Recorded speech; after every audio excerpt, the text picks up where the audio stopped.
Hey friends, welcome to the channel. I'm Ken Smith, and I wanted to give you a 60-day update on where we're at building a model railroad in this shed. So let's check it out. Now, 60 days ago, we walked inside this shed like we're gonna do right now, and it was a disaster. The previous video that you saw showed this thing. You almost couldn't walk through it.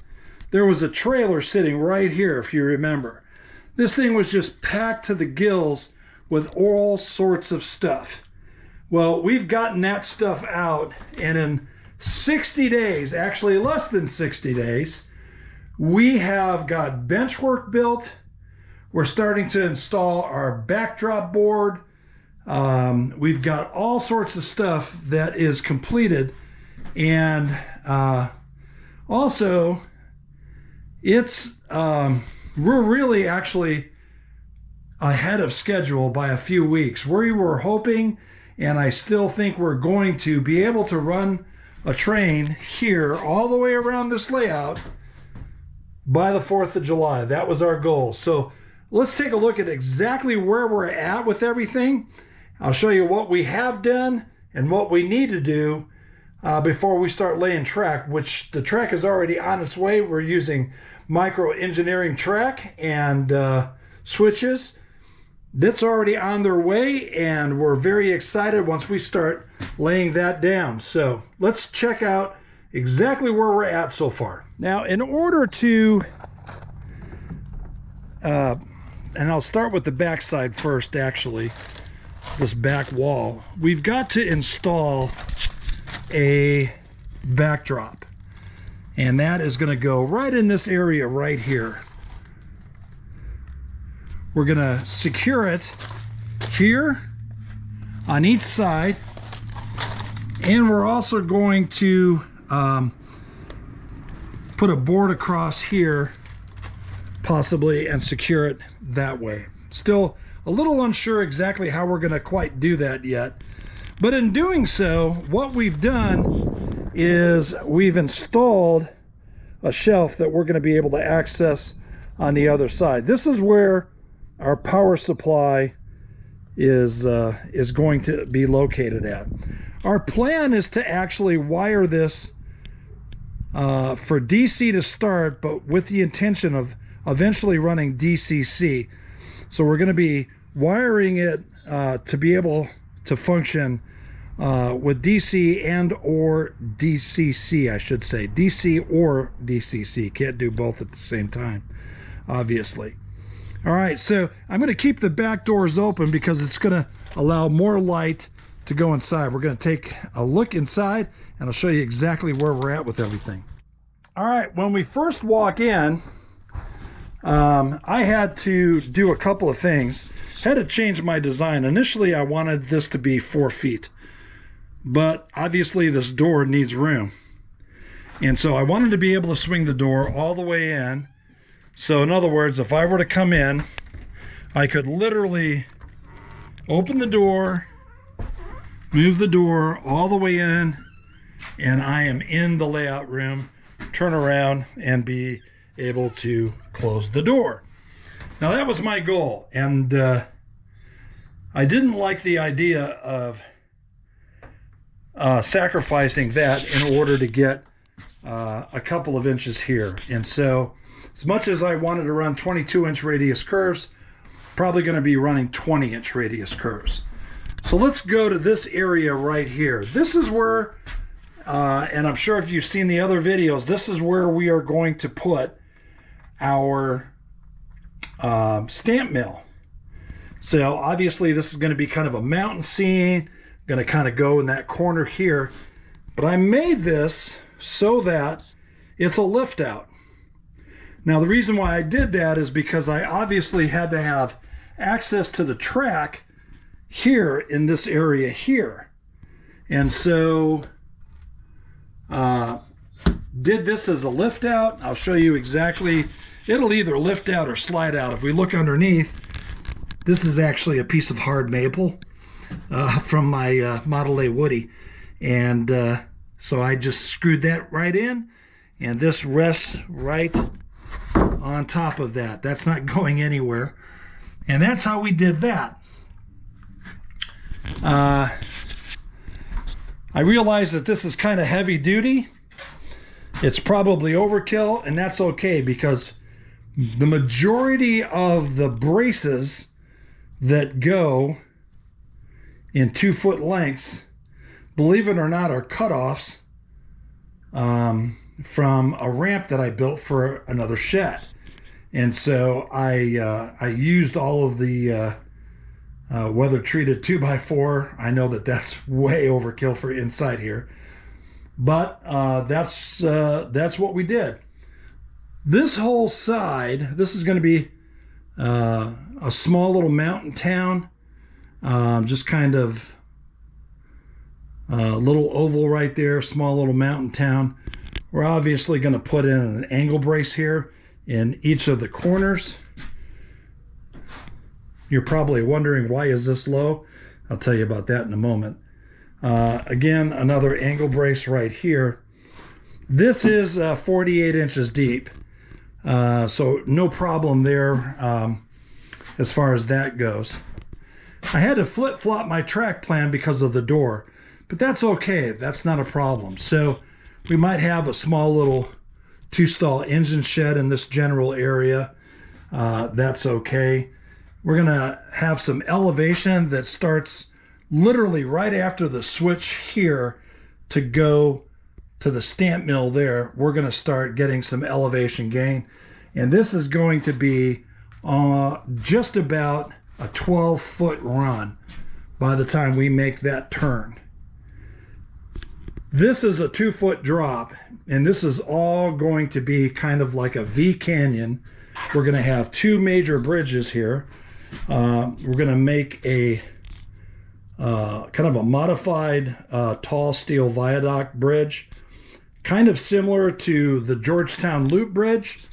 That was built in the late 1800s, so that's actually kind of a period correct bridge that we're going to build. I still am waiting for Microengineering to send me some of the components that they are currently out of stock on, but that's okay. And it's going to be about a 2-foot drop, which is what that distance is right here. This was actually an old Christmas display that we had a trolley that would go from point A to point B, and all the Christmas buildings and whatnot. And we kind of decided, well, that was kind of a hassle to always set up, and so I saved the board because never knew if I was going to use it again or not. And obviously we are. You notice again we have shelves right here, and this is where we're going to stock our kits and rolling stock and so on and so forth. Underneath, that gives us kind of the floor space that we robbed with the shelving here. Now you might be asking about this shelving here, and quite honestly, I was faced with 2 options. Leave the shelving and we're not going to be able to access it while the railroad is here, or remove the shelving and gain a whole whopping 14 inches of linear feet and or linear space. And I opted to leave the shelving here. One, it's nailed in. This was built from the factory when they built this shed, and I didn't want to mess with that. The layout can easily come out. All the legs are sitting on risers on the back wall, and they're actually screwed in. Let's see if I can get a little better view. Here we go. You can see how the legs are just kind of screwed into the studs, and they kind of support the layout as you see right there. That's kind of the way we did that for a lot of reasons. And all the other legs, nothing is screwed into the floor, so we're not making any holes in the floor. And this bench is going to be power supply, probably where we store our microphone and other things, so that when we're creating videos on the inside, we will have our laptop and all that stuff sitting right there. These two big sections here, for sure, this one has to have a lift out.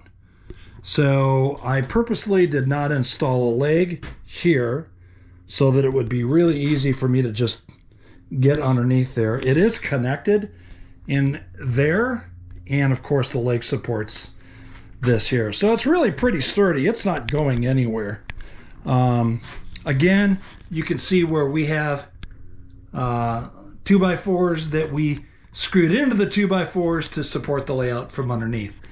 And once I get an idea of how our major city, actually here, we're going to install a roundhouse and a turntable, and then this is going to be kind of city area. And then this is really all going to be scenery, mountainous terrain. I really want the feel of a lot of mountainous terrain that it is going to go to get from point A to point B. So I'm not building these massive yards, storing a bunch of stuff. I kind of ex-nayed that out, decided that, you know what, less sometimes is more. And I really want the feel of a tiny train going through big mountains. And I think we're going to accomplish that. We are going to have a small roundhouse. Like I said, here we'll have a small yard that sits about here. Not a very big yard. Obviously, this is a 24-inch level. So, you know, there's 4 feet roughly right there. So our yard won't be much bigger than that. And I'm okay with that. That's all right. We might decide to do an extension here, and I am kind of saving that. Now, if you're curious, this is 24 inches from the front here to the back stud. On this side, we're 30 inches. I can comfortably reach all the way pretty much to the back. And since we're not going to have any major obstacles in the way, that shouldn't be a problem. I also have access from the back door if I need to. So I think I'm okay with that. Everything else, this is 24 inches wide and whatnot. And again, you can see at 24 inches, I have plenty of room. So this leaves me the debacle of our backdrop right here. And what I'm going to do for the backdrop, I think, is we're going to have a 2x4 that kind of comes and spans the gap all the way here. We're going to have a couple of studs that we're just going to run and connect to that 2x4 right there. So we'll have a couple of studs there, a couple of studs there, and that is going to give us our backdrop for our sky and whatnot. I think that's gonna kind of wrap it up. We've got our lights ordered. We did install our electric. We got a 30 amp sub panel right there, and we've got which is more than enough to power this. We're installing LEDs. We're going to do some valance right across here. And I think that's going to look really, really nice. We have to block off, obviously, this window. This window here, we're going to keep it there. We're not going to block it off because that's where I'm putting an AC in here. Heat really isn't too much of a big deal here, especially in East Tennessee. It doesn't get horribly cold, but heat is a different story. So we've got it insulated. It's not too horribly bad, and that's going to take care of everything that is going to keep us pretty comfortable about 9.5, 10 months out of the year. From the top of the foam, we're at 49.5 inches, and so our goal is to have our track on 4-inch risers on our elevated points. So we'll be just under, 49 and a half and 4 inches, so 53 and a half inches, probably, some additional height for the rail. So that's kind of our high spot on the layout as far as track elevation. And I think it's going to run very smoothly. I'm really happy about that. I'm planning on doing about 3% grades. Definitely I'm not going to be doing 4, but I really want that narrow gauge feel, even though we're running standard gauge late 1800 locomotives. It'll still give us that feel of kind of narrow gauge. I really would have preferred 2%, but we're not running big trains, and I think the locomotives that we're going to use are going to handle the grades just fine. Fingers crossed. Anyway, that's our update. So have a wonderful day, and you all be blessed.